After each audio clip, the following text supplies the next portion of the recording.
Uma doença tem sido muito comentada durante esse mês nos veículos de imprensa e nas redes sociais. O fato é que não se trata de algo novo. Aliás, é um vírus conhecido desde 1970 e que nunca deixou de existir. No vídeo de hoje, vamos falar sobre a varíola do macaco, explicar sua origem, sintomas, modo de transmissão e tratamento, com o objetivo de esclarecer a todos e alertar quando é necessário buscar ajuda médica.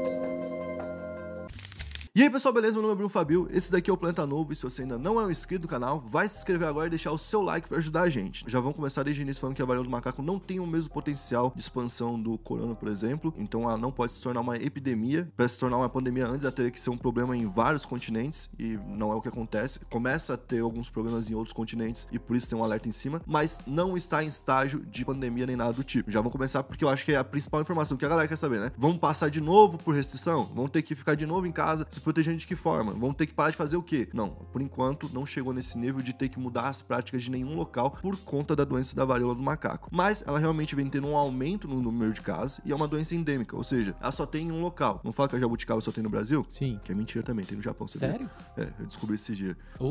Tem lá no Japão. É como a jabuticaba do Brasil, ela também tem um local onde ela costuma ali aparecer. E ela apareceu fora desse local, por isso virou notícia, certo? Só justificando isso aqui no início do vídeo, hoje na companhia de Digo Black para as câmeras, e ele vai me dar a meta de likes logo no início do vídeo. Qual que é a meta de likes? A meta de like hoje eu quero 18.770. 18.770 likes e vamos começar a contar essa história para vocês então.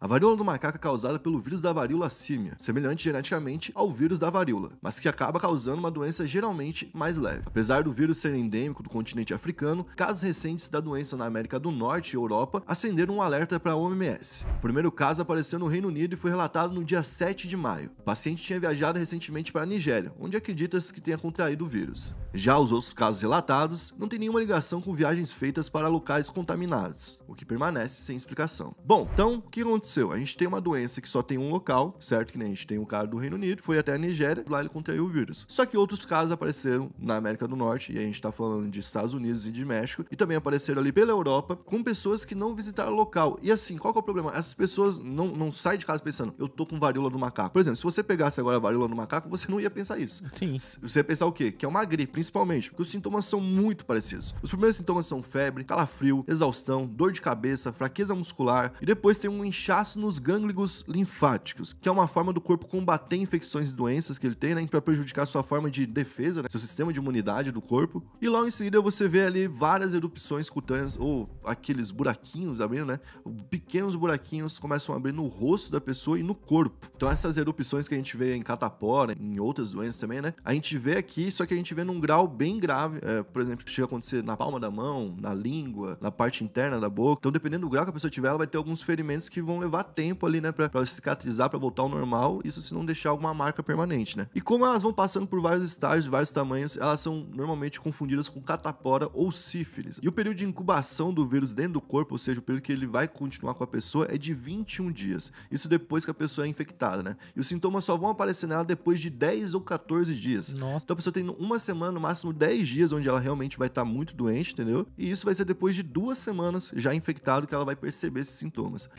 E como que rola a infecção? Primeiro, a varíola do macaco passa dos animais ali para os humanos, então a gente precisa de uma infecção direta de um animal para um ser humano, isso através do contato direto com o sangue, não necessariamente sexual. Isso também foi algo que foi muito compartilhado, como toda doença que vem do macaco só poderia vir de uma forma sexual. Não tem como fazer com contato de sangue com sangue ali, né? Ou de outros fluidos corporais, não precisa nem ser o sangue diretamente. Então você pode pegar, ter um ferimento seu exposto com o de um macaco, ou até de um roedor, porque esse vírus aqui, a origem dele é de um roedor, não é de um macaco. O nome, tipo, pegou pra um, mas na real a origem de outro. Nossa, coitado do macaco. Mas, claro que pode acontecer com macacos, senão também daí não ia fazer nenhum sentido, né? E qual que é o tratamento que você tem que fazer depois de ser infectado? Basicamente não tem um tratamento específico para isso, são utilizados medicamentos que são para febre, para dor, que aí são sintomas, então são medicamentos não para doença, mas para sintomas da doença, né? E também são utilizados antivirais comuns que também foram utilizados agora na pandemia quando a gente não tinha um medicamento certo. A mesma coisa aconteceu agora, né? Só para amenizar, né? Para amenizar, para a pessoa poder enfrentar de uma forma melhor. O que existe então? Não existe um tratamento, mas existe uma vacina contra a varíola. Essa vacina, inclusive, foi quem ajudou a acabar com a varíola como um problema lá em 1980. E ela tem uma taxa de eficácia de 85%, ou seja, é uma taxa boa,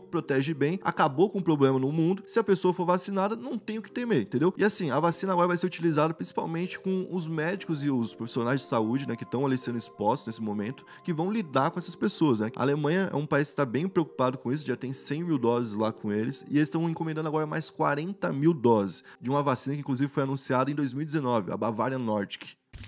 E bom, e porque no Brasil, por exemplo, todo mundo não é vacinado contra a varíola logo pra acabar, né, com o problema, e só em locais realmente próximos é que eles vacinam. Porque se você tem alguém infectado com o vírus da varíola do macaco, essa pessoa, pra ela não transmitir, basta ela não expor o sangue dela em nenhuma mucosa, em nenhuma parte que infecte, né, que pronto, resolveu. Então é muito mais fácil do que, por exemplo, o Covid. No Covid a gente tinha que proteger a respiração. E hoje existem duas cepas, assim como no caso da pandemia que a gente vive, também existem algumas cepas diferentes. Existem duas. A do Congo, que é a mais letal, com 10% de mortalidade. Então essa bastante, é realmente né? preocupante, né? E a cepa da África Oriental, que tem 1% de mortalidade dos casos. Então já é muito menos letal, né? E vale lembrar, pessoal, que esse não é o primeiro surto fora da África que acontece, né? Em 2013 a gente teve esse primeiro surto de varíola dos macacos, que aconteceu nos Estados Unidos naquela época. E o problema naquela época foram alguns cachorros que ficaram juntos de ratos que estavam infectados, e igual a gente falou, os ratos são os verdadeiros culpados pela doença, né? Apesar de ter sido encontrado pela primeira vez em um macaco, por isso que deu o nome à doença, a doença vem dos ratos. Esses ratos tiveram contato ali com os cães, foram levados da África para os Estados Unidos, foram importados esses cães, e com o surto foram registrados na época 70 casos de varíola, mas nenhuma pessoa perdeu a vida. Pra vocês verem como realmente é uma doença que é mais fácil de conter, né? Então, desde 2016 a gente tem outros casos notificados como em Serra Leoa, Libéria, República Centro-Africana, República do Congo e Nigéria, que são locais já esperados. O maior problema aqui, então, é na Nigéria, porque na Nigéria realmente eles estão tendo uma espécie de surto, onde já tivemos mais de 500 casos desde 2017, e com uma mortalidade aí de 3%, que fica quase na metade ali, né, das duas cepas que a gente tinha falado. Quase 20 países já relataram o registro da doença causada pelo vírus Monkeypox, que é endêmica da África. São mais de 250 infecções confirmadas ou suspeitas, na maioria delas na Europa, mas também há casos na Austrália, em Israel, Estados Unidos, Canadá e Argentina. Na América do Sul, a primeira suspeita foi registrada no domingo, dia 23 de maio, no país vizinho, na Argentina. Segundo o ministro da Saúde local, o paciente é um morador da província de Buenos Aires, que se encontra em um bom estado e está em isolamento e recebendo tratamento para os sintomas. O Brasil não tem registro da doença ainda, mas o vírus já foi identificado em um brasileiro de 26 anos na Alemanha, que estava vindo de Portugal após passar pela Espanha. Então assim, pessoal, basicamente é uma doença que já está aí há um bom tempo, certo? Que aparece de vez em quando novamente e que agora o que teve de diferente foi realmente esse compartilhamento de outra forma, que não foi tendo o contato direto com o animal, não foi tendo contato direto com o local onde se tem um registro da doença, entendeu? Então isso foi o que chamou a atenção e isso que está sendo investigado pela OMS. Por isso que a OMS falou, ó, fiquem de olho, porque pode ser que esteja acontecendo algum movimento, e aí os países vão olhando, vão notificando se está tendo algum movimento, e no Brasil, por exemplo, a gente não tem nenhum caso por enquanto. O Brasil tá de olho em cima do caso, mas ainda não há uma preocupação, um caso de saúde pública do nível que foi a pandemia que a gente está vivendo até agora, né? Bom, esse foi o vídeo de hoje, eu espero que você tenha gostado. Se você gostou da forma como a gente abordou o assunto, se inscreva no canal, deixe seu like e, cara, vai assistir um outro vídeo nosso aí, como por exemplo o vídeo sobre a gripe espanhola. Lá tem todo um contexto político, tem todo um contexto histórico que vale a pena ser conhecido além da doença, né? E que fala sobre milhões de vítimas que não conseguiram sobreviver a essa doença. Então, talvez seja um vídeo que você se interesse também. Vai lá e conheça, beleza? Tamo junto, até a próxima, valeu, é nóis.